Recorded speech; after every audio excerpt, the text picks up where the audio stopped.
Hello বন্ধুরা, আবারও চলে এলাম আর একটা রেসিপি দিয়ে। আজকে আমি করে দেখাবো সরষে ইলিশ। তো চলুন, সরষে ইলিশ আমি এখানে ইলিশটাকে ভালো করে ধুয়ে এতে আমি নুন হলুদ মাখিয়ে রেখেছিলাম 10 মিনিটের মতো। এরপর আমি এটাকে ভেজে নেব। তো আমি এখানে একটা কড়াই গরম করে কড়াইয়ের মধ্যে দিয়ে দিয়েছি তেল।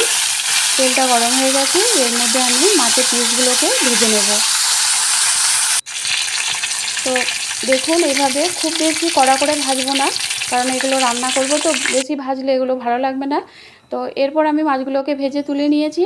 আর এখানে আমি আরও কিছুটা দিয়ে দিলাম সর্ষের তেল।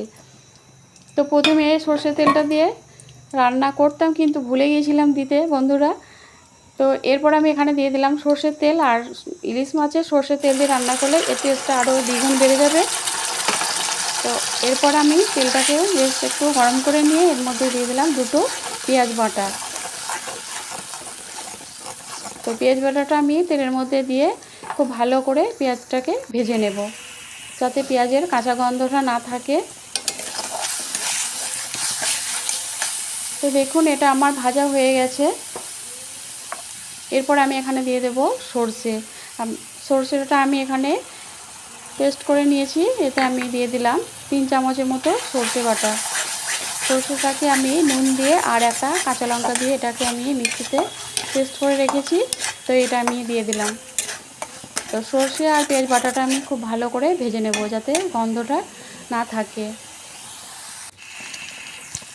তো দেখুন, আর সর্ষে আর পেঁয়াজ বাটাটা ভাজতে ভাজতে এটা তেল ছেড়ে দিয়েছে, এই দেখুন। তো এরপর ভাজা হয়ে গেছে, এটা বুঝে নিতে হবে। তো এর মধ্যে আমি দিয়ে দিলাম মশলা। আমি এখানে হলুদ গুঁড়ো 1 চামচ, আর লঙ্কা গুঁড়ো 1 চামচ, আর দিয়ে দিলাম কাশ্মীরি লঙ্কা গুঁড়ো 1 চামচ। তো দিয়ে মশলাটাকে আমি ভালো করে কষিয়ে নেব এর সঙ্গে। এরপর আমি দিয়ে দিলাম স্বাদ মতো নুন। এইভাবে করে অনেকক্ষণ ধরে এটাকে ভালো করে কষিয়ে নিতে হবে। তো এরপর আমি এখানে দিয়ে দিলাম 2 চামচের মতো পানি। আবারও খুব মশলাটাকে ভালো করে কষিয়ে নেব।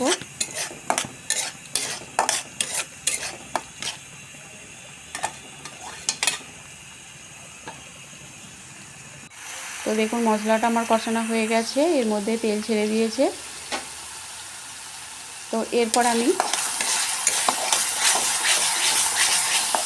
এর মধ্যে দিয়ে দেব অল্প একটু চিনি, 1/2 চামচেরও কম, অল্প। তবে আপনারা পছন্দ না করলে এটা বাদ দিতে পারেন।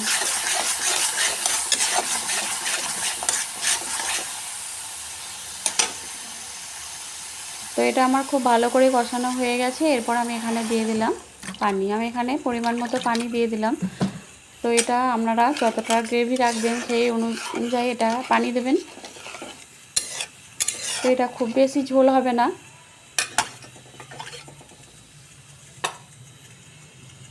তো পানিটা দিয়ে আমি এটাকে ফুটতে দেব। তো ঝোলটা ফুটে গেছে, এর মধ্যে দিয়ে দিলাম দুটো কাঁচা লঙ্কা চেরা। এরপর আমি মাছের পিসগুলো এর মধ্যে দিয়ে দেব।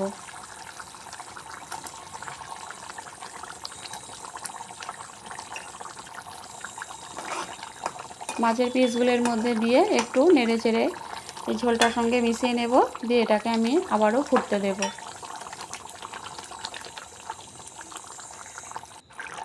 তো দেখুন, এটা খুব ভালো করেই ফুটে গেছে, আর ঝোলটা অনেকটা কমে এসেছে। এভাবে করে আমি একটু নিচেটা নাড়িয়ে নিলাম, যাতে পুড়ে না যায়। আর গ্যাসের আঁচটাকে অবশ্যই মিডিয়ামে রাখবেন। তো সরষে ইলিশ এই রেসিপিটা কেমন লেগেছে আপনারা অবশ্যই জানাবেন। আর যদি ভালো লেগে থাকে তাহলে একটা লাইক দেবেন। তো আমি 2 মিনিটের জন্য ঢাকনা দিয়ে রেখে দিয়েছিলাম গ্যাসের আঁচটাকে মিডিয়ামে রেখে। তো দেখুন, এর থেকে কতটা তেল বেরিয়ে এসেছে, আর দেখতে কতটা লোভনীয় লাগছে। তো গরম ভাতের সঙ্গে খেতে অসাধারণ লাগে।